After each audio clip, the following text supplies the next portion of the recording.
Thanks students, how are you all? I hope you all are very fine at your place, but stay at home and stay safe because Covid time में बहुत important है कि हम सब लोग safe रहें. ठीक है, तो today we are doing another lesson of your book. You can say this is the last lesson of your reader book, lesson number 17, a move to explore and exploit Mars. ये जो मंगल ग्रह है, ठीक है, इसके बारे में हमारा ये लेसन है कि हमें मंगल ग्रह पर जो नए खोज हो रही है और जो अभियान है इनके ऊपर, मंगल ग्रह पर जो हमारे सैटेलाइट जा रहे हैं वहाँ पर ये संभावना निकाल रहे हैं कि भाई मंगल ग्रह पर जीवन हो सकता है. तो ये जो लेसन है मंगल ग्रह के ऊपर ही बेस है. हम स्टार्ट करते हैं अपना lesson. You have studied about all the planets and the solar system for many decades. Our scientist have been studying and researching by sending their satellites and rocket. हाँ जी, आपने ये बात पहले पढ़ी होगी कि अबाउट ऑल द, आपने सभी प्लैनेट्स के बारे में और सोलर सिस्टम के बारे में आपने सबने पढ़ा होगा और हम हमेशा से ही पढ़ते आए हैं सोलर सिस्टम के बारे में, जो हमारे प्लैनेट्स हैं सभी के बारे में.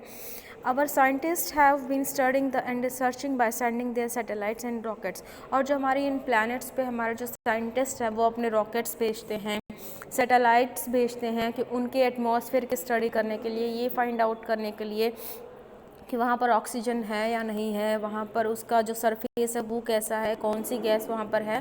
तो इन सब चीज़ों की जानकारी के लिए जो हमारे साइंटिस्ट हैं वहाँ पर सैटेलाइट्स और रॉकेट्स भेजते रहते हैं. Do you know why is it being done. आपको पता है कि ये सब जो खोज है, ये जो जितने भी इन्वेंशंस हैं, क्यों होती हैं, क्यों डिस्कवरीज होती हैं. As we all know there are several possibilities of life on other planets. क्यों होती हैं? क्योंकि वहाँ पर जो हमारे साइंटिस्ट हैं they always want to know that कि क्या दूसरे ग्रह पर भी लाइफ है, क्या we can survive on another planet also, क्या हम दूसरे ग्रह पर भी जीवित रह सकते हैं.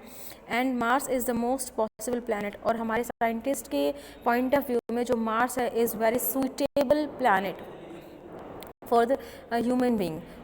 उनको लगता है कि मार्स पर भी इंसान जो है वो सरवाइव कर सकता है. इसलिए वो मार्स में काफ़ी ज़्यादा पॉसिबिलिटीज़ हैं मार्स में जीवन की, ठीक है, लाइफ की.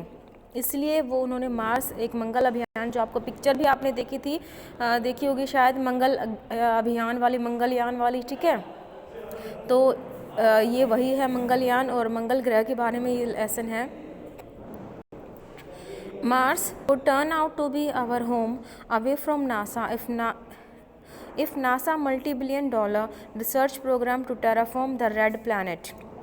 हाँ जी, कि वो कहते हैं कि जो मार्स है, जो मंगल ग्रह है, वो हमारे घर से दूर, हमारे घरों से दूर सिर्फ एक ऐसा प्लैनेट है जो हमारा घर हो सकता है. ठीक है, हम ये सोच सकते हैं कि जो मार्स है, जो मंगल ग्रह, वो भी हमारा घर हो सकता है. हम ये सोच सकते हैं अगर इफ़ नासा जो $multi-billion, जो नासा ने जो इतने $multi-billion लगा के अगर ये जब ये रिसर्च की थी to terraform the red planet, उनको पता चला था कि भाई जो मार्स है वो इसको रेड प्लैनेट है, ठीक है. तो इस रेड प्लैनेट की उन्होंने जब $multi-billion जो खोज की थी नासा वालों ने, a project that has US president George W Bush approval. और उस प्रोजेक्ट को जो उस टाइम पे जो प्रेसिडेंट थे अमेरिका, जॉर्ज डब्ल्यू बुश, ठीक है, उन्होंने अपनी सहमति दी थी. उनकी सहमति से नासा ने $multi-billion परियोजना पे जो वो अनुसंधान किया था, रिसर्च की थी, कम्स इनटू ऑपरेशन. और जब उनके जो राष्ट्रपति हैं उन्होंने इसको अप्रूव किया तो तभी इसको ऑपरेशन स्टार्ट हुआ, मीन्स इस पे काम करना, ये परियोजना चालू हुई थी, ठीक है. और इसी परियोजना से हमें ये पॉसिबिलिटीज़ मिली कि मार्स पर भी जो इंसान है वो रह सकता है.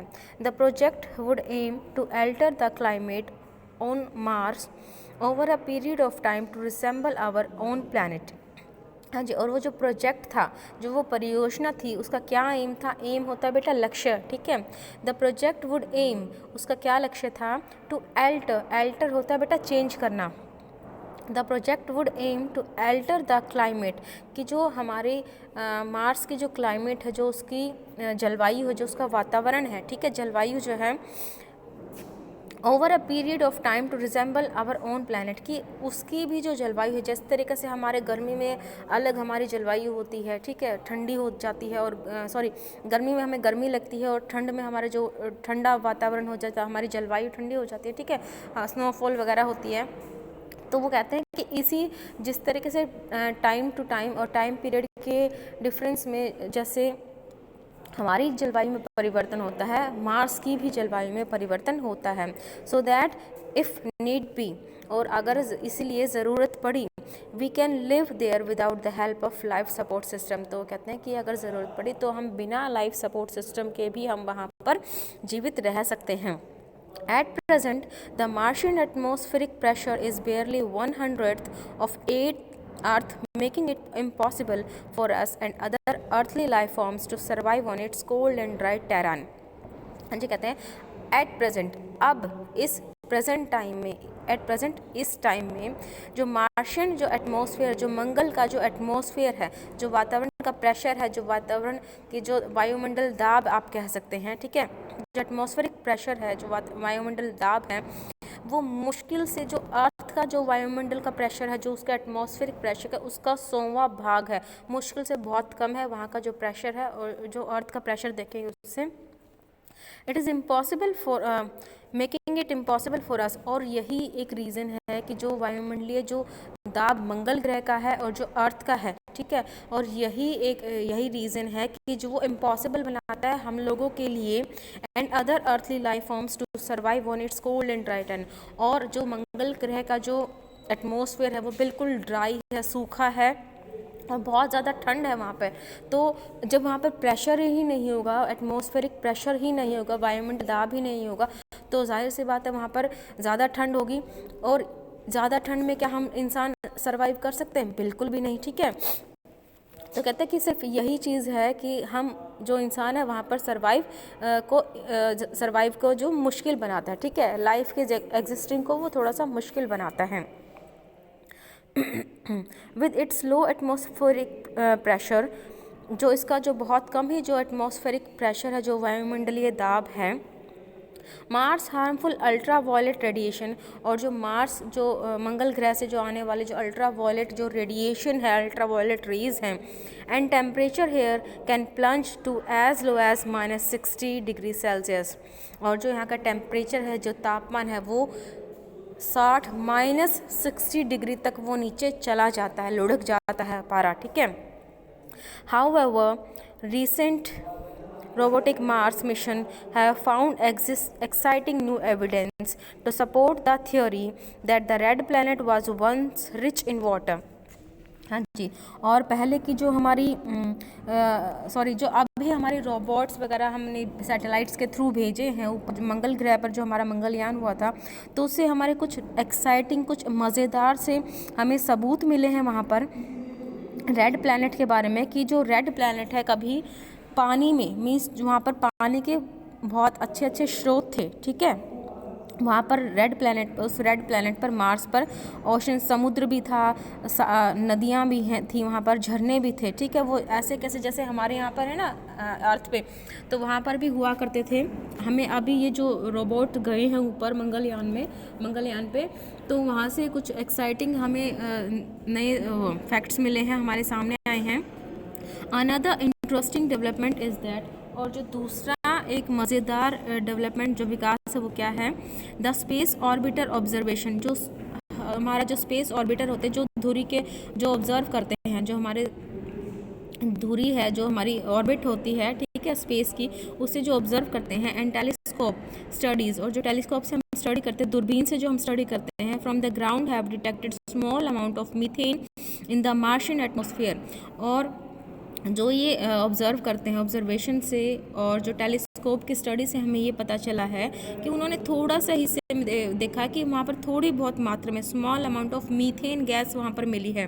मार्स के, मंगल के जो एटमॉस्फेयर में, वातावरण में मीथेन गैस मिली है थोड़ी मात्रा में। Methane is a gas that emitted by living organism and in case it could be release by, और जो मीथेन गैस है ना बेटा, it could be released by Martian microbes, living deep inside the soil. और ये वहाँ पर कहाँ से मिली है उनको मीथेन गैस? उनको जो वहाँ पर जो मिट्टी है ना उसके नीचे में जो ऑर्गेनिज्म है, जो उसके जो जीवाणु हैं, ठीक है, वहाँ से वो जीवाणु उसको रिलीज़ करते हैं, उसको छोड़ते हैं इस मीथेन गैस को। तो वहाँ से उसमें मीथेन गैस मिली है मार्स से कि उसके जो जीवाणु, जो उस पर रहने वाले जो माइक्रोब्स है, जीवाणु हैं, वो वहाँ से उसको छोड़ते हैं। माइक्रोब्स होंगे जीवाणु, ऑर्गेनिज्म भी जीवाणु ही होंगे, ठीक है।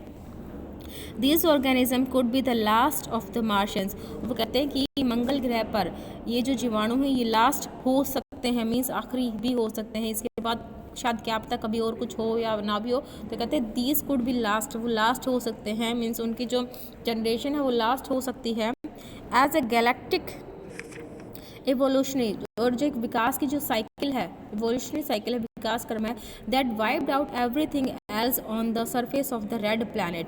और वो जो एक एवोल्यूशनरी साइकिल है वो वाइप आउट कर रही है, मीन्स हर एक चीज़ को हटा रही है। जो मार्स के, मंगल ग्रह के जो लाल प्लैनेट है, रेड प्लैनेट है, उसके सरफेस से, उसकी सतह से ही सब चीज़ों को वो हटा रही है। So there is a possibility to revive and rejuvenate life on Mars. तो जब वे जो ऑर्गेनिज्म है वो इन सब चीज़ों को हटा रही है, ठीक है, तो यहाँ पर एक पॉसिबिलिटी बनती है कि जो मार्स पर जो लाइफ है उसको फिर से पुनर्जीवित, रिवाइव और रिजुविनेट का मतलब होता है रिवाइव करना, फिर से पुनर्जीवित। यहाँ पर पॉसिबिलिटीज़ हो सकती हैं कि लाइफ को फिर से पुनर्जीवित किया जा सके with a bit of ingenuity, research and technical skill. हाँ जी, अगर यहाँ पर थोड़ी बहुत इंजेन्युइटी मीन्स थोड़ा बहुत अनुसंधान किया जाए, रिसर्च किया जाए, ठीक है, और टेक्निकल जो थोड़ी बहुत टेक्निक का यूज़ किया जाए, तो यहाँ पर लाइफ, मार्स पर फिर से लाइफ को दोबारा से रिवाइव किया जा सकता है, पुनर्जीवित किया जा सकता है। First the Martian atmosphere will have to be made thicker.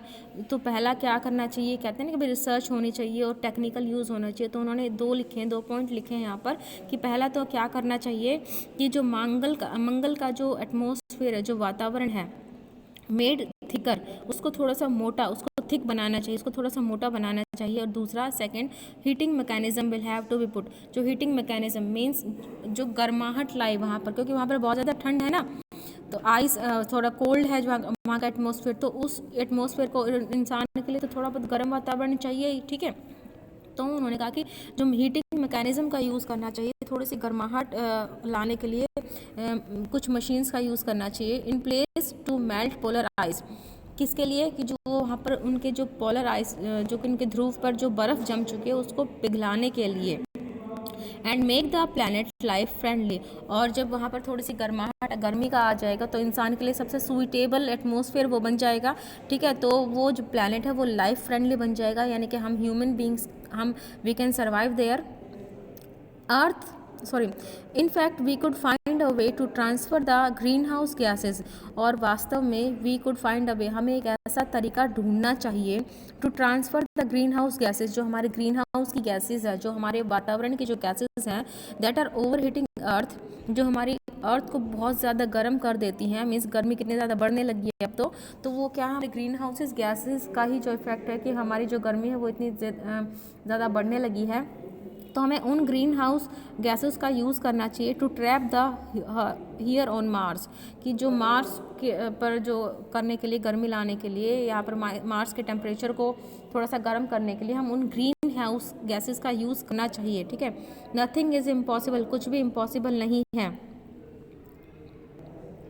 With growing technology. और आज की इस ग्रोविंग टेक्नोलॉजी में जब इतनी डेवलप हमारे पास टेक्नोलॉजी है, इतनी हमारे पास एडवांस टेक्नोलॉजी है, तो आज के इस युग में, इस टाइम पे कुछ भी इम्पॉसिबल नहीं है। हम ग्रीन हाउस गैसेस का यूज़ करके मार्स के जो आइस है, मार्स पर जो आइस है, हम उसको we can melt that ice and we can live there, ठीक है। Then would clean up earth, और उससे क्या होगा, जो हमारी अर्थ है, तब हमारी अर्थ क्या हो जाएगी, क्लीन हो जाएगी, साफ़ सुथरी हो जाएगी, and give us a second home right next to door.